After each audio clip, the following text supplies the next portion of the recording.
پاکستان پیسوں کے لیے بھی تیار تھا، سب چیزوں کے لیے تیار تھا، لیکن گارنٹی مانگ رہا تھا۔ گارنٹی یہ لوگ نہیں دے رہے تھے، نہ کوئی ان کا گارنٹر تھا، کیونکہ ظاہر ہے دیکھیں دوحہ ایگریمنٹ جب ان کا امریکہ کے ساتھ ہو رہا تھا اس میں انہوں نے 2 وعدے کیے ہوئے ہیں۔ یہ اپنے آپ کو مسلمان کہتے ہیں، یہ اپنے آپ کو اسلامی نظام کا علمبردار کہتے ہیں۔ حضور صلی اللہ علیہ وسلم کی حدیث پاک کا مفہوم ہے کہ وہ فرماتے ہیں لا دین لمن لا عہد لہ، کہ جس میں قول کی پاسداری نہیں وہ ہمارا نہیں ہے، یعنی وہ ہم میں سے نہیں ہے، وہ مسلمان نہیں ہے۔ انہوں نے 2 وعدے کیے تھے دوحہ ایگریمنٹ میں، یقین دہانیاں بھی ریٹن، کہ ایک تو وسیع بنیاد حکومت قائم کریں گے، یعنی اس میں تاجک ازبک سب شریک ہوں گے، اور دوسرا جو سب سے بڑا وعدہ تھا ان کی طرف سے وہ یہ تھا کہ افغان سرزمین دوسرے ممالک کے خلاف استعمال نہیں ہونے دیں گے، وہاں پہ دہشت گردوں کو نہیں رہنے دیں گے۔ ان لوگوں نے 4 سال میں دونوں وعدے پورے نہیں کیے، یہ وعدے خلافی کے مرتکب ہوئے۔ پاکستان نے گارنٹر مانگے، یہ لوگ گارنٹر دینے سے قاصر تھے۔ اب پاکستان نے مجبوراً، اس سے پہلے بھی آپ کو پتہ ہے کم از کم میرے اندازے کے مطابق 6 دفعہ پہلے بھی پاکستان کارروائیاں کر چکا ہے، 6 یا 7۔ اب 21 فروری کو پاکستان نے دوبارہ انتہائی مجبوری کے عالم میں اس لیے کارروائی کی کہ خیبر پختونخوا اور بلوچستان میں جو ان کے لوگ تھے یا جو ان کے پراکسیز تھے یا جو وہاں ان کے مہمان ہیں، انہوں نے ان 2 صوبوں میں جو فروری میں دہشت گردی کی جتنی وارداتیں کیں اور پولیس کو جس طریقے سے نشانہ بنانے کی کوشش کی وہ ہم سب کے سامنے، تو پاکستان نے مجبوراً 21 فروری کو کارروائی کی۔ اس کارروائی کے بعد انہوں نے دھمکی دی تھی کہ ہم جواب دیں گے، یہ کریں گے، وہ کریں گے۔ بہرحال ان کا اب آتے ہیں اس طرف کہ بھئی یہ کیا ہو رہا ہے۔ ان کا یہ خیال تھا، ان کے غبارے میں ہوا بھری گئی ہے بھارت کی طرف سے، بھارتی سوشل میڈیا کی طرف سے، ان کی اپنی سوشل میڈیا کی طرف سے، کہ بھئی آپ تو ناقابل شکست ہیں اور آپ نے تو ابھی امریکہ کو شکست دی ہے۔ تو ان کو یہ بات یاد رکھنی چاہیے، ان کی پشت پہ پاکستان نہیں ہوتا، پاکستان ان کو پناہ نہیں دیتا۔ یہ ان کے جتنے لیڈر آج ادھر حکومت میں بیٹھے ہوئے ہیں، ملا ہیبت اللہ سمیت، سب کی فیملیز یہاں تھی، سب کے بچے یہاں تھے، وہ سب یہاں پہ چھپے ہوئے تھے۔ یہ یاد رکھیں، میں یہ بات ایک دفعہ پہلے بھی میں کہہ چکا ہوں، اگر پاکستان ان کی سپورٹ نہ کرتا تو یہ جو اس وقت افغانستان کے لیڈر بنے ہوئے ہیں، وزیر بنے ہوئے ہیں، یہ آج بھی پشاور میں یا تندور میں کام کر رہے ہوتے یا کوئی رکشہ چلا رہے ہوتے۔ ان کی ٹوٹل مطلب یہ پاکستان کی مہربانی تھی کہ انہوں نے اس نہج تک پہنچایا۔ بہرحال ان کا خیال یہ تھا کہ بھئی ہم حملہ کریں گے تو پاکستان دباؤ میں آ جائے گا۔ اب ان کو یہ پتہ نہیں کہ گوریلا وار اور کنونشنل وار میں بڑا فرق ہوتا ہے، اور کنونشنل وار میں یہ پاکستان کی برابری نہیں کر سکتے۔ پاکستان نے اپنی فوج 120 کروڑ کے ملک ہندوستان، جو دنیا کی 5ویں بڑی ہم طاقت اس کو کہہ سکتے ہیں، اس کا مقابلہ کرنے کے لیے بنائی ہے۔ تو افغانستان کنونشنل وار میں پاکستان اور افغانستان کا کوئی مقابلہ نہیں۔ گوریلا وار یہ ہے ہی نہیں۔ پاکستان گوریلا وار کی اسٹریٹجی اختیار نہیں کرے۔ گوریلا وار اب تب ضرورت آتی ہے کہ جب آپ جا کے کسی ملک پہ قبضہ کر لیتے ہیں، پھر وہاں کے لوگ پھر چھپ کے آپ پہ حملہ کرتے ہیں۔ پاکستان کو قبضہ کرنے کی کوئی ضرورت نہیں۔ تو ہم نے دیکھا کہ کل رات سے جو ان کے حملے تھے وہ ناکام ہو چکے ہیں۔ کوارڈ کاپٹروں سے انہوں نے حملے کرنے کی کوشش کی، وہ ناکام ہو گئی۔ انہوں نے جو بمباری کی کوشش کی وہ ناکام ہو گئی۔ پاکستان نے بھرپور جواب دیا، اور سب سے بڑھ کر پاک فضائیہ نے جو کارروائیاں کی ہیں ان کے بڑے شہروں میں، اب ان کے ہوش ٹھکانے لگے ہیں، اور اطلاعات یہ زیر گردش ہیں کہ انہوں نے پھر قطر سے کوئی مداخلت کی اپیل کی ہے، اور شاید قطر اس معاملے میں اس نے کوئی رابطے کیے بھی ہیں۔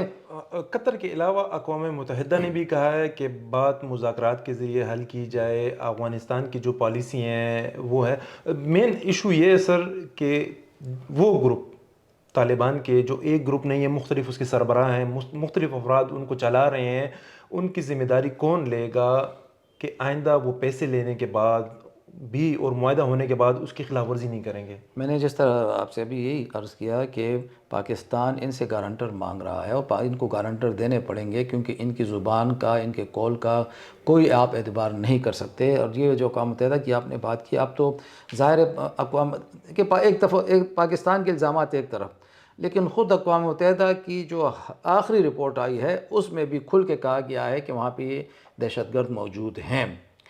یہ عالمی اداروں کی رپورٹس ہیں، یہ پاکستان کی نہیں ہے۔ اگر آپ پاکستان پہ الزام لگاتے ہیں جی کہ پاکستان اپنی طرف سے کہہ رہا ہے، لیکن اقوام متحدہ کی طرف سے بھی یہ کہا گیا۔ رشیا نے بھی جو رپورٹس پھر جب حال ہی میں روس کی رپورٹ جائی ہے، وہ اس لیے اہم ہے کہ روس دنیا کا واحد ملک ہے جس نے افغان طالبان کی حکومت کو تسلیم کیا ہوا ہے، یعنی یہ وہ واحد ملک ہے جس کے وہاں پہ باضابطہ سفارتی تعلقات ہیں۔ جب روس یہ کہہ رہا ہے کہ نہ صرف وہاں موجود ہیں بلکہ ان کی تعداد بڑھ کر 23,000 تک پہنچ چکی ہے، اور اس سے بھی بڑھ کر روس نے بڑا جو ایک خدشے کا اظہار کیا وہ یہ ہے کہ یہ 23,000 لوگ نہ صرف پاکستان بلکہ تمام پڑوسی ممالک سنٹرل ایشیا، روس، چین تک کے لیے خطرے کا باعث بن سکتے ہیں، بلکہ ہیں۔ تو اس سے بڑی بات میرے خیال میں اور کوئی نہیں ہو سکتی، لیکن مصیبت یہ ہے کہ وہاں پر اب خود طالبان کے اندر 2-3 گروپس ہو چکے ہیں، اور ہر گروپ چاہتا ہے کہ اس کا ہولڈ زیادہ سے زیادہ رہے، اور یہی چپقلس جو ہے یہ اب ان سے کوئی متفقہ فیصلہ کرانے سے کی راہ میں بہت بڑی رکاوٹ ہے، اور یہ چیز ان کو آخر میں بہت زیادہ نقصان پہنچائے گی، کیونکہ انہوں نے میرے خیال میں اپنی بے وقوفی کے ذریعے، اپنی لا علمی کے ذریعے، یا بھارت کی شے کی وجہ سے اپنے سب سے اہم ترین پڑوسی کو ناراض کر دیا ہے، جس کا خمیازہ یہ لوگ ابھی بھگت رہے ہیں، اور اگلے کچھ 1-2 دنوں میں آپ دیکھیں کہ مزید کیا ہونے والا ہے۔ سر یہ جو حالات چل رہے ہیں پاکستان اور افغانستان کے مابین، وہی بات میں دوبارہ کروں گا، کشیدگی اب باقاعدہ جنگ کی صورت اختیار کر چکی ہے۔ وہ طالبان جو در اندازیاں کر رہے تھے، ادھر سے آ رہے تھے، پاکستان کی حدود میں آ کے اپنی کارروائیاں کر کے دوبارہ بھاگ جاتے تھے، جب ان پہ پاکستان نے حملہ کیا، انہوں نے اپنے جو چوکیاں ہیں ان پہ انہوں نے سفید جھنڈے لہرا دیے ہیں، امن کی اپیل کر رہے ہیں۔ اس صورتحال کے ہمارے خطے پہ، جو آس پڑوس کے ممالک ہیں، ان پہ کیا اثرات مرتب ہوں گے؟ دیکھیں، ایک تو چیز یہ واضح ہے، میں نے جس طرح پہلے کہا کہ کنونشنل وار میں یہ لوگ پاکستان کا مقابلہ نہیں کر سکتے، اور انہوں نے غلط اندازہ لگایا۔ اب یہ بھاگتے پھر رہے ہیں، منتیں ترلے کر رہے ہیں، یہ کوشش کر رہے ہیں کہ کسی طریقے سے جنگ بندی ہو۔ سب سے بڑا جو مسئلہ ہے افغان طالبان کا، کہ میں نے جس طرح کہا کہ خود کو تو اسلامی نظام کا علمبردار کہتے ہیں، لیکن پروپیگنڈا میں یہ میرے خیال میں بھارت اسرائیل کو مات دے چکے ہیں۔ پروپیگنڈا مطلب جھوٹ پھیلانے میں۔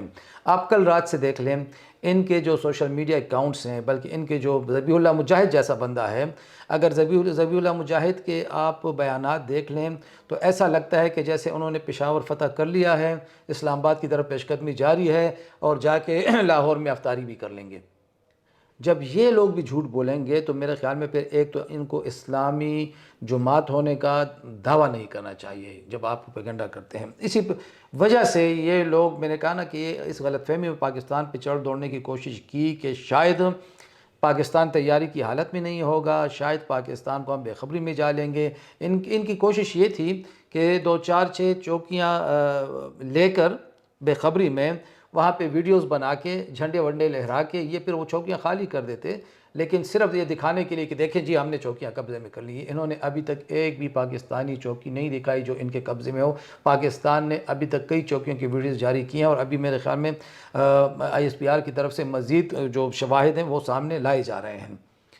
اسی وجہ سے اب یہ کوشش کر رہے ہیں کہ جنگ بندی ہو، لیکن اس وقت پاکستان کا موڈ کچھ اور ہے۔ پاکستان اب کوشش یہ کر رہا ہے کہ یہ جو معاملہ چل پڑا ہے تو اس کو فیصلہ کن موڑ دیا جائے، یعنی ایک حتمی کارروائی کی جائے، ایک ان کو صحیح میسج دیا جائے کہ اس کے بعد کئی سال تک ان کے ہوش جو ہیں وہ ٹھکانے لگے رہیں، اور خدشہ یہ ہے کہ مزید فضائی کارروائیاں ہوں گی اور ان کی مزید چیخیں نکلیں گی۔ سر، طالبان جس طرح کہہ رہے ہیں کہ پاکستان ہمارے ساتھ بیٹھے، ہم جو طالبان ہیں جو پاکستان میں آ کے کارروائیاں کر، جو گروپس ہیں مختلف، ان کو منا لیں گے، وہ کارروائی نہیں کریں گے، ان کو بارڈر سے دور کر دیں گے، کیا ایسا نہیں ہو سکتا؟ یہ امکان نہیں ہے کہ جو افغانستان میں گروپ ہیں وہ ہی اقتدار کے لیے افغانستان جو حکومت ہے، افغان حکومت، ان کے ساتھ الجھ پڑیں؟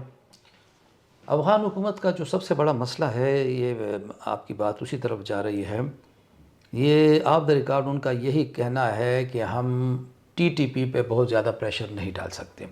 اگر ہم بہت زیادہ پریشر ڈالیں گے تو 2 قسم کے خدشات ہیں۔ ایک تو جو ہمارا نوجوان ہے وہ ان کے ساتھ مل جائے گا، دوسرا شاید TTP والے پھر جا کے داعش کی طرف چلے جائیں گے، پھر ہمارے لیے اور مسئلہ بنے گا۔ یعنی ایک طرف تو افغان طالبان کا یہ دعویٰ ہوتا ہے کہ افغان سرزمین پر ان کی مرضی اور اجازت کے بغیر پرندہ پر نہیں مار سکتا، پورا کنٹرول ہے۔ دوسری طرف وہ آف دا ریکارڈ یہ خدشات ظاہر کرتے ہیں، یعنی یہ میں نے پہلے بھی ایک بات کی تھی کہ 6-7 ہزار TTP کے لوگ وہاں پہ ہیں۔ چلیں اب یہ روس کی بات اگر ہم مان لیں تو 23,000 لوگ وہاں پہ ہیں، تو 23,000 لوگوں کے لیے کیا 24-25 کروڑ کی آبادی والے ملک کو خفا کرنا، کیا یہ عقل مندی ہے؟ وہ 23,000 ہیں، یہاں پہ اللہ کے فضل و کرم سے لاکھوں کی تعداد میں افواج ہیں، نیم عسکری تنظیمیں ہیں پاکستان کی۔ تو یہ کون سی عقل ہے، یہ کون سا شعور ہے کہ آپ چند ہزار لوگوں کے لیے کروڑوں لوگوں کو خفا کرتے پھر رہے ہیں؟ پاکستان نے یہ کوشش کی تھی اور پاکستان کی تو خواہش یہی ہے اور مسئلے کا حل بھی آخر میں یہی ہوگا کہ مل بیٹھ کے بات چیت ہوگی. پاکستان نے ان کو پہلے کہا تھا کہ ان کو ہمارے حوالے کرو, پھر جب ان کی بات آ گئی کہ جی ہم تو پھر کیا کریں گے, مجبوری ہے اور پناہ دی ہوئی ہے, پاکستان یہاں تک تیار تھا کہ چلو جی اپنے پاس رکھو لیکن ان کو یہاں مت آنے دو. اب وہ لوگ یہ اب دعویٰ کرتے ہیں کہ جی وہ تو پاکستان کے اندر موجود ہیں, کارروائیاں کر رہے ہیں. پاکستان نے ثبوت ترکی کو بھی دیے ہیں, قطر کو بھی دیے ہیں, سعودی عرب کو بھی دیے ہیں. آپ دیکھ لیں کہ ابھی یہ جو ریسنٹلی واقعات ہوئے ہیں, پاکستان نے جا کے جو حملے کیے ہیں, ان 3 ممالک میں سے کسی نے بھی ان حملوں کی مذمت یا مخالفت نہیں کی. کیوں؟ کیونکہ پاکستان نے ان کو باضابطہ طور پر ثبوت دے رکھے ہیں. یہ چیز ہے. یہ دیکھیں پاکستان کے پاس اس وقت ٹاپ جو ٹی پی لیڈرشپ ہے ان کا مکمل ڈیٹا موجود ہے, ان کی مکمل ایڈریسز موجود ہیں, لوکیشنز موجود ہیں, وہ بھی بتا دی گئی ہیں. اب رات کو بھی ایک حملے میں یہ کہا جا رہا ہے کہ شاید وہ نور ولی محسود بھی نشانہ بنا ہے, لیکن اس کی ابھی تصدیق نہیں ہو رہی. اس کا مطلب یہ ہے کہ پاکستان کو ان کے ٹھکانوں کا علم ہے اور وہ انہوں نے بتا دیے ہیں. اب ان کی طرف سے جو کارروائی نہیں ہوئی اس نے بد-اعتمادی بڑھائی. اس بد-اعتمادی کی وجہ سے اب پورے خطے کا امن داؤ پر لگ سکتا ہے. اور یہ بات بار بار کہی جا رہی ہے, چین کی طرف سے بھی اشارتاً کا یہ بات کی گئی تھی, ایران کی طرف سے, تاجکستان کی طرف سے بھی, کہ اگر ان حالات میں خطے کے امن کو کوئی نقصان پہنچا تو پھر آٹومیٹکلی تمام تر جو ذمہ داری ہوگی وہ پھر افغان طالبان رجیم پہ ہوگی. سر آپ کیا دیکھ رہے ہیں جو کارروائیاں کی گئی ہیں اور افغانستان کی طرف سے جو ہتھیار ڈال دیے گئے ہیں, یہ حالات کس طرف جائیں گے اور اس میں کتنے فیصد بہتری کی گنجائش ہے؟ دیکھیں ایک چیز یاد رکھیں کہ پاکستان کی نیت صاف تھی, صاف ہے. پاکستان کبھی بھی افغانستان کے حالات خراب نہیں کرنا چاہتا. پاکستان کو پتہ ہے پڑوس میں امن ہوگا تو پاکستان میں امن ہوگا. افغانستان کے ذریعے سے ہم وسط ایشیا کے ساتھ جڑے ہوئے ہیں, ہماری بہت بڑی تجارت کا راستہ وہاں پہ سے گزرتا ہے. پاکستان کے پاس اس وقت اتنا اچھا موقع ہے کہ جب شمالی اتحاد والوں نے احمد شاہ مسعود کے بیٹے نے خود پاکستان کو دعوت دی کہ آپ آئیں, واخان پہ قبضہ کریں, اسے ہمارے حوالے کریں, ہم وہاں پہ اس کو اپنا دارالحکومت بناتے ہیں اور وہاں سے جو نان پشتونز ہیں یعنی ازبک, تاجک, ہزارہ, ہم مل کے, ترکمان وغیرہ, ہم مل کے ان کے خلاف کارروائی کریں گے اور ہم اپنا ملک الگ کر لیں گے. تو پاکستان اگر چاہے تو افغانستان کو 2 حصوں 3 حصوں میں ابھی تقسیم کر سکتا ہے. واخان پر قبضہ کرنا ان حالات میں پاکستان کے لیے کوئی مشکل نہیں ہے, لیکن پاکستان کا مقصد یہ نہیں ہے. پاکستان کا مقصد اگر یہ ہوتا تو وہ شمالی اتحاد والوں کو اسلام آباد بلا کر یہاں پہ ٹھہرا لیتا اور پھر افغان طالبان کی آپ چیخیں دیکھتے. پاکستان کی کوشش یہ ہے کہ بات چیت سے مسئلہ ہو, حل ہو, اور پاکستان کی اب خواہش یہ ہے, پاکستان کی اب کوشش یہ ہے کہ وہاں پہ وسیع بنیاد حکومت قائم ہو اور الیکشن کے ذریعے پھر معاملات چلیں. ان کو 4 سال کا وقت ملا, 4 سال میں یہ لوگ اپنے لوگوں کا اعتماد حاصل نہیں کر سکیں. کہ اب میں آج بھی یہ دعوے سے کہہ سکتا ہوں کہ اگر عام لوگوں کو آزادی اظہار کا موقع ملے, میڈیا کو وہاں پہ جانے کا موقع ملے, 70% افغانستان آج بھی افغان طالبان حکومت کے خلاف آپ کو نکلتے ہوئے دکھائی دیں گے. لیکن خوف ہے, جبر ہے. افغان طالبان کو بھی حقیقت کا ادراک کرنا چاہیے. ہماری تو یہ بڑی ایک خوشی تھی کہ چلیں یہ حالات سے انہوں نے وہ سبق حاصل کر لیا ہوگا, لیکن بدقسمتی سے جب سے یہ ہندوستان کا دورہ کر کے یہ لوگ آئے ہیں یہ ہواؤں میں اڑنے لگے ہیں. اور یہ بھی میں ضرور بتانا چاہوں گا کہ یہ اتنے میرے خیال میں کچھ, اب میں بغیرت کا لفظ میں استعمال کرنا مناسب نہیں, بے اہمیت ہیں کہ کسی زمانے میں انہوں نے وہ بت گرائے تھے بامیان والے, بڑے انہوں نے دعوے کیا ہم بت شکن ہیں, ہم نے وہ بت گرائے ہیں. لیکن جب بھارت گئے اور وہاں پہ جب ان کے ساتھ ملاقات ہو رہی تھی, پریس کانفرنس ہو رہی تھی, پیچھے انہی بامیان کے بتوں کی تصویریں لگی ہوئی تھی اور ان میں اتنی وہ جرت نہیں تھی کہ بھئی یہ تم لوگ ہمیں کہاں بٹھا رہے ہو. تو ہندوستان نے ان کو ان کی اوقات یاد دلاتے ہوئے پیروں تلے بٹھایا اور اب یہ لوگ ہندوستان کی زبان بول رہے ہیں. تو میرے خیال میں اس وقت جو خطے کے ممالک ہیں ان کا تمام تر اعتماد پاکستان پہ ہے اور وہ پاکستان کو دیکھ رہے ہیں کہ پاکستان کیا کرے گا اور پاکستان کی سپورٹ کریں گے, لیکن پاکستان کبھی بھی افغانستان کی تقسیم نہیں چاہے گا. جی ناظرین, آپ نے تفصیلی گفتگو سنی. پاکستان ہمیشہ سے صبر اور تحمل کا مظاہرہ کرتا ہے, بات چیت کے ذریعے معاملات کو حل کرنے کے لیے میز پر بھی بیٹھا افغان طالبان کے ساتھ. اس میں کئی ممالک نے اپنا کردار ادا کیا, لیکن افغانستان میں جو حکومت ہے طالبان کی وہ ہندوستان کے کہنے پر عمل درآمد کر رہے ہیں۔